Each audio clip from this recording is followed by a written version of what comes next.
Revenge on Raqqa. French jets took off overnight to bomb an Islamic State training camp and command centre.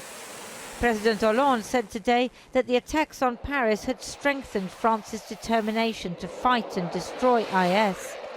But will such military action be effective?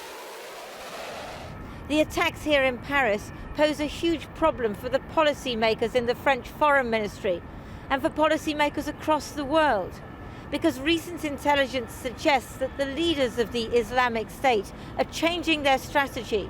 Instead of always telling people in France, in Britain, elsewhere to come to the caliphate to fight in Syria, they're saying, stay where you are, prepare for terror operations there. Last Thursday, IS bombed a Shia neighborhood in South Beirut, killing 43 people. The crash of a Russian plane leaving the Egyptian resort of Sharm el-Sheikh on October the 31st is believed to have been caused by an IS bomb. Today, G20 leaders finished their meeting in Turkey. President Obama was clear about the urgency of the threat. Here at the G20, our nations have sent an unmistakable message that we are united against this threat. ISIL is the face of evil. Our goal, as I've said many times, is to degrade and ultimately destroy this barbaric terrorist organization.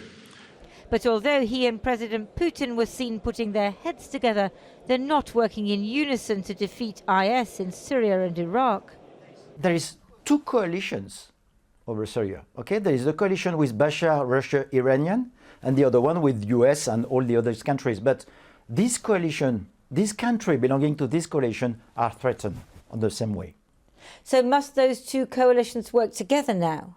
Working in a coalition with Russia, I think there is no problem for the military. After, of course, there is diplomacy, there is politics. France has always been an interventionist power. In 2011, alongside the British, they spearheaded airstrikes in Libya, ousting Colonel Gaddafi. In 2013, they sent troops to Mali to help the government drive out jihadis who had taken control in the north. If France renounces to these military interventions, instead of being a nation that has principle, it must be a nation that is more interested in its personal national welfare, for instance. And that's not in the French hard disk. Grief and remembrance on the streets of Paris today. But IS's victims are spread across the world.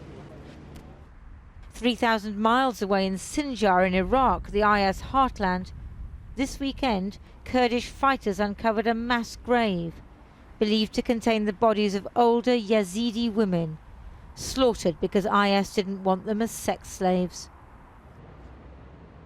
This morning, Parisians mourned their dead in a minute's silence.